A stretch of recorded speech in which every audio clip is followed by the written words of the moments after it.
Assalamualaikum warahmatullahi wabarakatuh. Selamat sore. Berjumpa lagi di perkuliahan hari ini. Sebelumnya saya mau jelaskan tentang bagaimana mencari akar dari persamaan. Ya, sebenarnya sih kalau persamaannya mudah seperti X plus 2Y sama dengan 10. Nah, itu untuk mencari akarnya sih gampang ya. Atau misalkan X kuadrat min 9 sama dengan 0. Nah, itu akarnya gampang. Bahwa X-nya itu akarnya itu adalah 3 ataupun negatif 3. Karena negatif 3 itu kalau dikuadratkan 9 dan 3 itu dikuadratkan juga 9. Nah, itu mudah ya. Nah, bagaimana sekarang kalau misalkan akarnya dia persamaannya bentuknya adalah epsilon pangkat X atau epsilon pangkat X min 3X sama dengan 0. Nah, itu bagaimana mencari akarnya itu agak susah gitu ya. Jadi kita nggak bisa dengan agak kesulitan dengan menggunakan metode substitusi ya. Nah, karena pada prinsipnya bahwa mencari akar itu adalah bagaimana kita mendapatkan nilai X sedemikian sehingga persamaan itu menjadi bernilai 0 ya. Jadi kalau saya punya X kuadrat min 9 sama dengan 0, nah ketika akar X itu adalah akar dari persamaan itu adalah 3. Kenapa 3? Karena 3 kali 3 dikurangi 9 itu sama dengan 0. Jadi ketika kita mencari akar, pada prinsipnya adalah kita mencari sebuah nilai yang menjadikan bahwa persamaan itu menjadi bernilai 0. Nah, tadi saya berikan contoh yang akar yang mudah. Tapi bagaimana kalau misalkan epsilon pangkat X dikurangi 3X dengan 0, di mana nilai epsilon itu adalah 2,7 sekian ya. Berapa nilai X sedemikian sehingga epsilon pangkat X dikurangi 3X sama dengan 0. Nah, itu agak susah. Oleh karena itu ada beberapa metode ya, yang bisa kita gunakan untuk mencari akar-akar semacam itu ya. Ada metode bisection atau metode bagi dua, ada metode regular palsy atau kalau bahasa Indonesia itu regular palsy itu posisi salah gitu ya. Kemudian ada metode Newton-Raphson, kemudian ada metode secant, kemudian juga ada Dirac ya. Jadi ada berapa? 5, setidaknya ada 5 metode yang bisa digunakan. Nah, minggu kemarin saya sudah share materi dalam metode bagi dua atau bisection method. Nah, pada minggu ini saya jelaskan pada prinsipnya atau konsep dasar ya, konsep dasar dari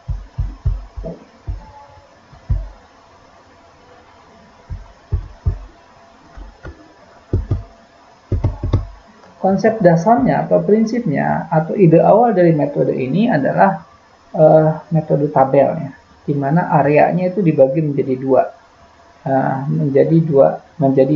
n bagian gitu ya. Nah, hanya saja metode bisection ini ranknya menjadi 2 ya, jadi 2 bagian. Dari 2 bagian itu kita pilih bagian mana yang mengandung akar ya, dan bagian yang tidak mengandung akar. Nah, hal ini kalau yang tidak mengandung akar kita buang ya, dan hal ini kita lakukan beberapa iterasi berulang-ulang sehingga diperoleh nanti akar persamaannya. Dan ingat bahwa dari awal kita sudah mengatakan bahwa metode atau analisis numerik ini adalah kita ingin mendapatkan solusi dari matematika dia yang bersifat hampiran ya, jadi tidak bersifat eksak. Artinya ketika kita mendapatkan akar dari X epsilon pangkat X dikurangi 3X sama dengan 0, maka kita akan mendapatkan nilai X yang sedemikian sehingga persamaan itu menjadi 0. Tetapi X yang kita dapatkan di sini bukanlah X yang eksak, tetapi X yang hampiran. Artinya apa? Artinya di sana ada errornya ya, ada galatnya ya. Nah, jadi bukan nilai eksaknya. Berbeda dengan contoh X kuadrat dikurangi 9 sama dengan 0, bahwa X-nya itu 9, bahwa X-nya itu adalah 3, maka 3 itu adalah nilai eksak. Karena 3 dikurangi 3, 3 dipangkatkan 3 itu 9, 9 dikurangi 9 itu 0. Nah, 3 di sini adalah eksak. Tetapi dalam X pada persamaan epsilon pangkat X dikurangi 3X sama dengan 0, nanti kita akan dapatkan nilai X dengan menggunakan metode bisection atau dengan menggunakan metode regula palsi atau dengan menggunakan metode Newton-Raphson. Maka X yang nanti akan didapatkan bukanlah X yang sebenarnya, tetapi X yang didapatkan adalah X hampiran. Ya, maka di awal kita sudah mempelajari tentang pelajaran tentang error atau galat. Ada error sebenarnya, ada error persentase error. Nah, itu ya. Nah, jadi itu yang harus diingat. Nah, kita lihat di sini pada langkah awal dalam metode bisection yang dari slide yang minggu kemarin sudah di-share. Nah, ini akar fungsinya itu ada di yang ditunjukkan oleh panah itu di sana ya, di titik itu akarnya ya. Nah, di sini kita mengambil nilai awal ya. Kita mengambil dua buah nilai awal, yaitu nilai awalnya A dan B. Dan ingat, ketika kita mengambil nilai awal itu, ketika kita mengambil nilai A dan nilai B, pastikan bahwa akar dari fungsi persamaan itu berada antara A dan B. Jadi jangan kita mengambil nilai awalnya seperti C dan B. Kenapa? Karena antara C dan B itu akarnya tidak di sana. Ya, inilah metode ini disebut juga dengan metode tertutup ya. Ya, karena kita mengambil nilai awal di mana pada nilai awal itu terdapat akar. Ya, nah jadi akarnya sudah dikondisikan sedemikian rupa sehingga akarnya ada di antara A dan B. Ya, nah itu pilih A dan B, itu batas bawahnya A, batas atasnya B ya. Nah, kemudian berarti kan kita bagi dua A dan B. Contoh misalnya A-nya saya ambil 2, B-nya saya ambil 4. Nah, berarti kita akan bagi dua itu. Jadi 4 ditambah 2 atau 2 ditambah 4, 2 ditambah 4 dibagi 2 itu 3. Maka kita ambil C. C-nya itu 3. Sehingga nanti si daerahnya itu akan terbagi menjadi dua bagian, antara A dan C dan antara C dan B. Ya, antara A dan C, kemudian antara C dan B. Atau kalau saya ambilkan contoh tadi antara 2 dan 3, ya, 3 dan 4. Itu daerahnya. Ada daerah antara 2 dan 3 dan ada daerah antara 3 dan 4. Nah, ya. Sehingga nanti terjadi perubahan tanda posisi selang interval antara apakah. Nah, kita ambil misalkan FA-nya berapa? Artinya FA-nya itu bagaimana cara mencari FA ya. Nah, FA. Jadi kita ambil tadi A-nya 2. Jadi epsilon pangkat 2 dikurangi 3. 3 kali 2 sama dengan berapa itu? Ya. Nah, itu misalkan nilainya positif. Kemudian C-nya itu 3. Jadi epsilon pangkat 3 dikurangi 3 kali 3. Nah, itu nilainya berapa? Ya, maka kita kalikan. Apakah FA dikalikan FB kurang dari 0? Kalau FA dikalikan FC kurang dari 0, maka akarnya itu berada di antara A dan C. Tetapi kalau misalkan kita ambil FB, ya, B-nya itu dari 4, epsilon dikurangi 4, epsilon pangkat 4 dikurangi 3 kali 4, ya.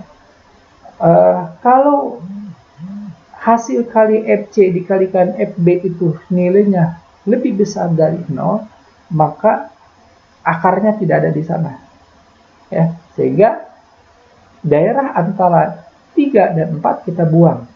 Karena akarnya tidak ada di sana. Berarti akarnya itu ada di antara 2 dan 3. Ya, nah ini ya, dan 3. Kemudian kita lanjut ya, antara A dan C, 2 dan 3, A dan C. Maka kita lakukan seperti tadi ya. Cari Kita bagi 2 lagi daerahnya. Berarti 2 ditambah 3 dibagi 2. Berarti 5 dibagi 2, 2,5. Nah, berarti kita punya 2 daerah lagi. Daerah antara 2 dan 2,5, dan daerah antara 2,5 dan 3. Nah, sekarang kita cari masing-masing. Ya. F2-nya berapa, F2 setengahnya berapa, F3 setengahnya berapa, F3-nya berapa. Ya. Sekarang kita cari. Kalau F2 dikalikan F2 setengah itu kurang dari 0 atau dia negatif, ya, maka akarnya ada di sana. Berarti daerah antara 2,5 dan 3 kita buang. Itu dibuang karena di sana tidak ada akarnya. Gitu ya. Nah, jadi saya ulangi dari awal ya. Pertama, kita menentukan batas bawah dan batas atas, ya. Nilai awal dan nilai awal ya, antara A dan B. Ingat ya, nilai awal itu adalah nilai di mana akarnya harus berada antara A dan B itu. Bagaimana Pak ngeceknya? Cara ngeceknya gampang. FA-nya berapa, FB-nya berapa? FA dikalikan FB. Kalau FA dikalikan FB negatif, berarti akarnya ada di antara A dan B. Berarti pengambilan nilai awal kita sudah benar. Ya, tetapi kalau kita ngambil FA dan FB, FA dikalikan FB nilainya lebih besar dari 0 atau dia positif, berarti pengambilan nilai awalnya itu salah. Ya. Jadi mengambil nilai awal itu bebas sebenarnya. Ya, bebas. Saya mau ngambil nilai awalnya 2 dan 10, boleh. Ya, boleh, itu silakan, boleh. Ya. Nah, apakah ada akarnya ada di antara 2 dan 10? Kita cari F2-nya berapa, F10-nya berapa, nanti dikalikan antara F2 dan F10. Ya. Kalau F2 dan 10 hasilnya negatif, berarti akarnya berada antara 2 dan 10. Nah, gitu ya. Terus nanti 2 tambah 10 itu 2 tambah 10 itu berarti kan 12 dibagi 2, 6. Berarti kita punya dua daerah antara 2, 6, 10. Ya, 2, 6, 10. Nah, sekarang kita cek F2-nya berapa, F6-nya berapa, F10-nya berapa. Kita kalikan F2 dikalikan F6. Ya, kalau F2 dikalikan F6 itu positif, berarti akarnya tidak ada di antara F2 dan F6. Akarnya berarti berada di antara F6 dan F10. Nah, kemudian F6 dan F10 kita jumlahkan, ya, itu 16. 16 dibagi 2, 8. Berarti kita punya daerah yang dibatasi oleh 6, 8, dan 10. 6, 8, dan 10. Ya, kita cari F6-nya, kita cari F8-nya, kita cari F10-nya. Kalikan berapa F8, berapa F6. Kalau F6 dikalikan F8 itu adalah negatif, maka akarnya ada di antara F6 dan F10. Dia terus begitu. Ya. Nah, sampai kapan kita melakukan proses seperti itu? Sampai kesalahan relatif semuanya itu kecil gitu ya. Sampai galatnya itu kecil. Ya. Nah, di sini ada rumusnya perkiraan sebelum dan perkiraan untuk mencari galat relatif semuanya, itu perkiraan sebelumnya dikurangi perkiraan berikutnya dibagi perkiraan berikutnya atau nilai mutlak. Ya. Nah, seperti ini. Ya. Nah, jadi contohnya ya. Jadi bagaimana mencari F2? Contohnya F2 itu berarti kan F2 itu, nah kalau saya ambilkan contoh ke sini, ya contoh sini, X-nya diganti dengan 2. 2 dikalikan epsilon dikurangi 2 ditambah 1. Kalau epsilonnya misalkan saya ambil 2,7, berarti 2 dikalikan 2,7, 5,4 dikurangi 2, itu 3,4 ditambah 1 berarti 4,4. Itu berarti F2-nya positif. Ya. Nah, sekarang ya, apalagi di sini sudah ditentukan ya ranknya. Ranknya antara negatif 1 dan 0. Kalau ranknya antara negatif 1 dan 0, ya berarti akarnya itu berada di antara negatif 1 dan 0. Nah itu ya. Nah, tapi akarnya berapa? Harus sampai relatif. Kalau di sini di soal minta kesalahan relatifnya harus sampai dengan 0,0001 ya. Nah ini penjelasan saya mengenai metode bisection atau metode bagi dua. Nah berikutnya kita atau saya sudah share tentang metode regulasi ya dan metode Newton-Raphson ya. Kalau metode regulasi dan metode Newton ya ini sama pada prinsipnya adalah metode yang tertutup ya. Metode tertutup ini untuk mencari akar. Jadi kita nanti menentukan tebakan awal.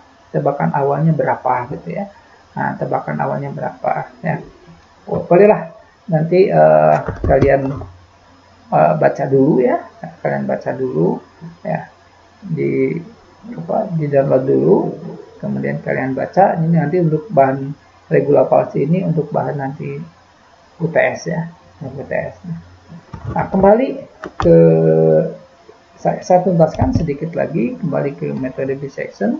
Nah, saya tuntaskan. Nah ini saya punya E kali epsilon kurangi X ditambah 1 sama dengan 0 dengan menggunakan nilai awalnya itu negatif 1 dan 0.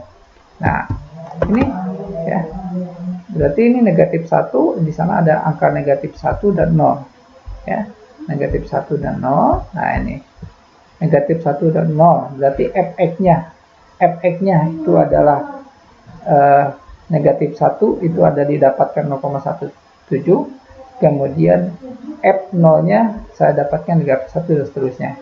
Nah FA dikalikan X-nya ya. Nah, ini X-nya 0 negatif 0,1 karena 0 ditambah negatif 1 itu negatif 0,5 ya. Jadi saya ambil tebakan awalnya negatif 1, kemudian tebakan awal berikutnya 0.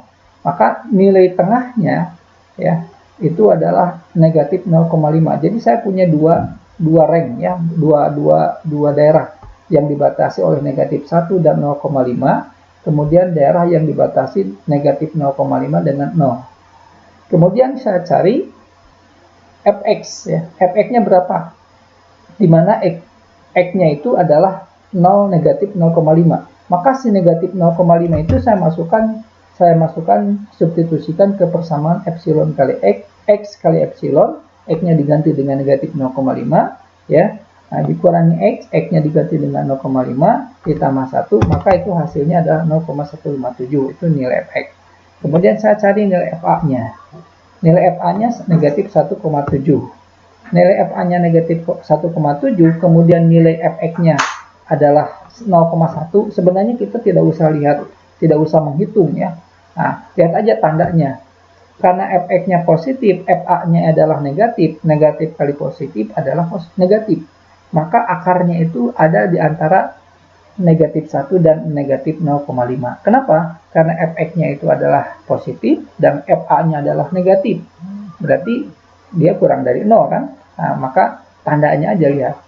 Nah, ya.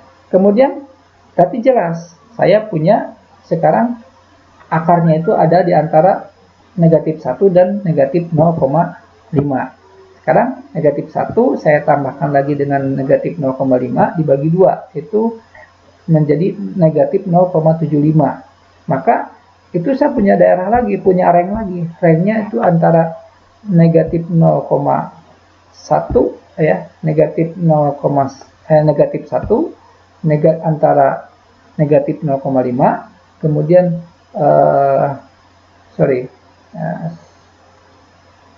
negatif 1 antara negatif 1 dan negatif 0,75, kemudian rank antara negatif 0,75 dan negatif 0,5 ya. Kita cari lagi fx-nya, cari lagi fa-nya ya. Di sini cuma mencari dua komponen aja, nggak usah semuanya gitu ya. Kalau dia berlawanan tanda, maka ada di sana akarnya. Tapi kalau dia tandanya sama berarti positif, maka akarnya tidak ada di sana. Contoh ini, ya, FA dan FX-nya adalah sama-sama negatif. Berarti kan ini di sini posisinya sama ya. Berarti ini dia lebih besar. Maka akarnya itu tidak berada antara negatif 1 dan negatif 0,75. Berarti akarnya berada di antara negatif 0,5 dan negatif 0,7 ya. Nah, kemudian kita tambahkan lagi negatif 0,75 ditambah 0,5 dibagi 2, hasilnya negatif 0,625. Terus dia sampai di sini, sampai iterasinya sampai 10 ya. Iterasinya sampai 10 kali di sini. Nah, mungkin nanti di soal berikutnya saya ngasih soalnya iterasinya sampai 20 gitu kan. Nah, tapi kan kalau mengerjakannya ini dengan menggunakan Excel itu 5 menit beres ya, kalau memahami konsepnya. Mungkin itu ya. Nanti saya akan share kembali penjelasan saya mengenai Reguda Palsy method ya, dan Newton-Raphson method. Nah, itu saja. Terima kasih. Assalamualaikum warahmatullahi wabarakatuh.